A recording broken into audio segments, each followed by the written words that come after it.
आप सभी का सिद्धांत क्लासेस में स्वागत है। आज हम लोग पढ़ेंगे रसायन विज्ञान में हेनरी का नियम।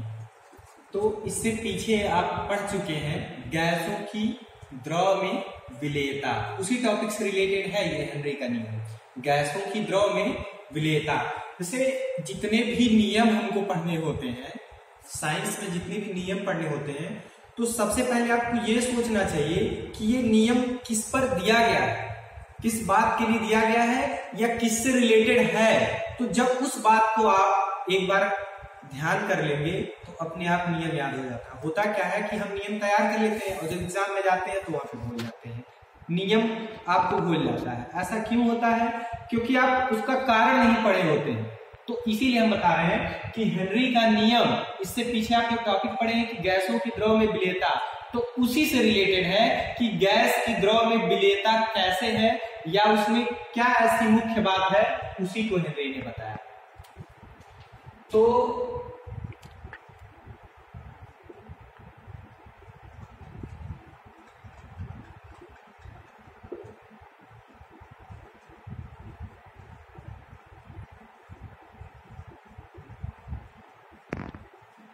गैसों की द्रव में विलेयता, ये टॉपिक आप पढ़े हैं और इसी से रिलेटेड। तब हेनरी ने जो बताया कि स्थिर ताप पर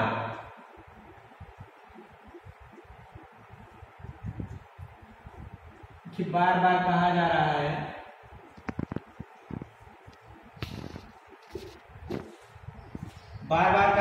स्थिर ताप पर, जब तक आप विलेयता पढ़ेंगे तब तक आप ताप स्थिर कर दीजिए, क्योंकि ताप बदलने से विलेयता क्या हो जाती है, प्रभावित हो जाती है। तो उन्होंने कहा स्थिर ताप पर गैसों की द्रवों में जो विलेयता होती है, तो कितना पदार्थ या कितनी मात्रा गैस की द्रव में घुली हुई है, उस पदार्थ की मात्रा क्या हो, यम। हेनरी ने कहा कि स्थिर ताप पर कितना गैस द्रव में घुला हुआ है, तो उस गैस की मात्रा क्या हो, यम। तो उस गैस की मात्रा, जितनी मात्रा द्रव में घुली हुई है, तो गैस पर कार्य करने वाले दाब के क्या होती है, समानुपाती होती है। एक बार फिर से समझेंगे, गैसों की द्रव में विलेयता। तो हेनरी ने कहा कि स्थिर ताप पर कितनी मात्रा गैस की द्रव में घुली हुई है, तो गैस की वह मात्रा और उस गैस पे कार्य करने वाले दाब के क्या होती है, समानुपाती होती है। तो आप जानते हैं कि जब हम समानुपात का चिन्ह हटाते हैं तो एक नियतांक आता है, और यहाँ पे नियतांक क्या रखेंगे हम, कि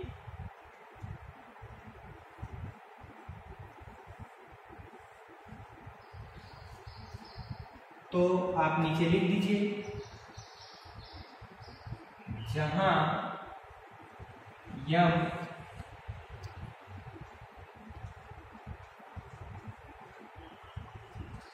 खुली गैस की मात्रा है,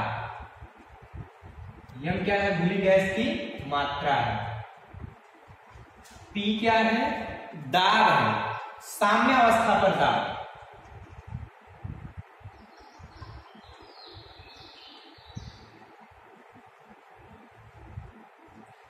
साम्यावस्था पर गैस पे जो दाब कार्य कर रहा है, और के आपका क्या है, नियतांक। और यहां पर के जो नियतांक है वो हेनरी ने दिया, तो इसलिए इसे हम हेनरी नियतांक दें। तो हमने पढ़ा हेनरी का नियम। तो हेनरी का नियम आपने ये पढ़ा कि गैसों की द्रव में विलेयता पर, मतलब कोई गैस किसमें विलीन हो, द्रव में, तो स्थिर ताप पर जो पदार्थ की मात्रा होती है वो गैस पर कार्य करने वाले साम्यावस्था में दाब की क्या होती है, समानुपाती होती है। जहां पे नियतांक क्या है, के। तो गैसों की द्रव में विलेयता पर डाल्टन ने भी अपना नियम दिया था।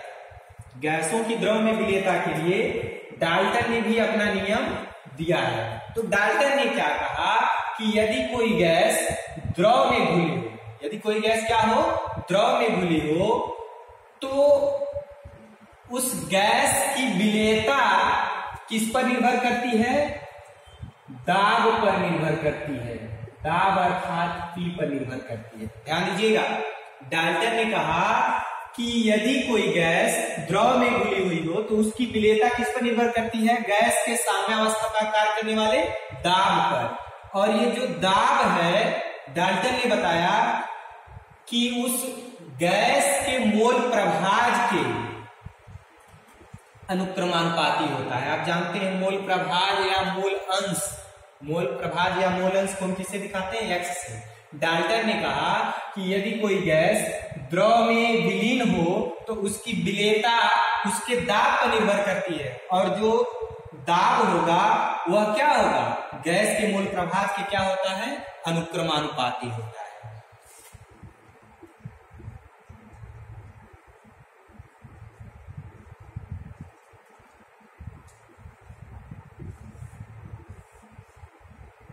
तो यहां पर नियतांक क्या आ जाएगा? के।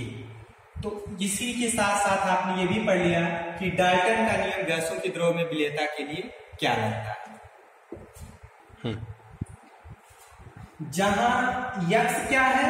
यक्स गैस का क्या है? मोल अंश। जहां यक्स क्या है? गैस का क्या है? मोल अंश है। अब इसके बाद हम पढ़ेंगे हेनरी के नियम की सीमाएं। तब तक आप इसे नोट कीजिए। अब हम देखते हैं कि हेनरी के नियम की सीमाएं क्या है। ये भी आपसे पूछ दिया जाता है 1 नंबर 2 नंबर में कि हेनरी के नियम की सीमाएं क्या है। तो हेनरी के नियम की निम्न सीमाएं हैं। तो पहला हम देख लेते हैं। हेनरी ने कहा कि ताप क्या हो? अधिक न हो। ताप अधिक न हो, अर्थात ताप क्या हो? कम हो।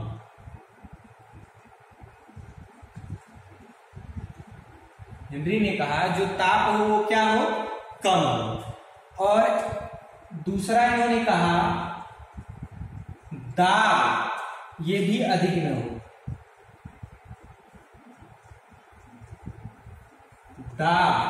दाब भी अधिक न हो। तीसरी बात इन्होंने कहा कि जो गैस है, जो गैस द्रव में घुल रही है वह कम विलेय हो। जो गैस है वो क्या हो? द्रव में कम विलेय हो। जैसे आपने पढ़ा था कि ऑक्सीजन जल में घुल जाती है, हाइड्रोक्लोरिक गैस जल में घुल जाती है, अमोनिया जल में घुल जाती है, जैसे O2, HCl, NH3, ये सभी H2O द्रव है ना आपका, और ये सभी क्या है? गैस है। तो ये सभी क्या है? द्रव में घुलती हैं, लेकिन ऑक्सीजन क्या है? सबसे कम घुलता है। ऑक्सीजन क्या है? सबसे कम घुलता है। तो तीसरी बात हेनरी ने यही कहा कि जो गैस द्रव में घुल रही है वो क्या हो? कम घुलनशील हो।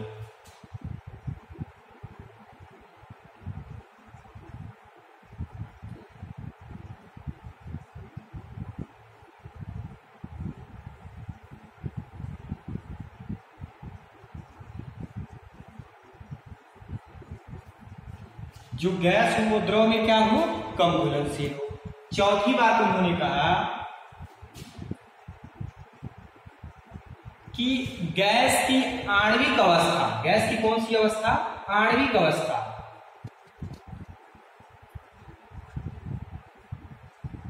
गैस की आणविक अवस्था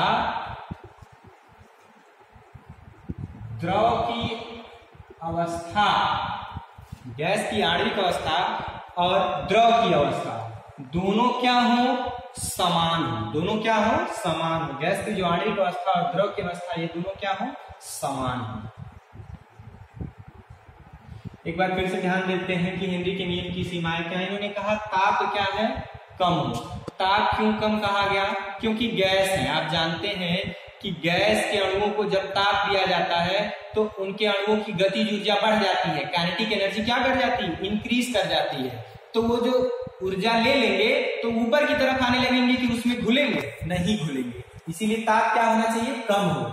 अगला क्या है? दाब अधिक न हो, एक सामान्य दाब हो। गैस जो है द्रव में कम घुलनशील हो, मतलब गैस की घुलनशीलता कम हो। चौथा जो बात है उन्होंने कहा कि जो गैस द्रव में घुल रहा है उसकी आणविक अवस्था, द्रव की अवस्था दोनों क्या हो? लगभग क्या हो? समान। ये हेनरी के नियम की सीमा है। अब हम लोग पढ़ते हैं कि हेनरी के नियम के अनुप्रयोग क्या है। कि इसके नियम के अनुप्रयोग क्या है, कहाँ कहाँ इसका अनुप्रयोग होता है। Applications of Henry law.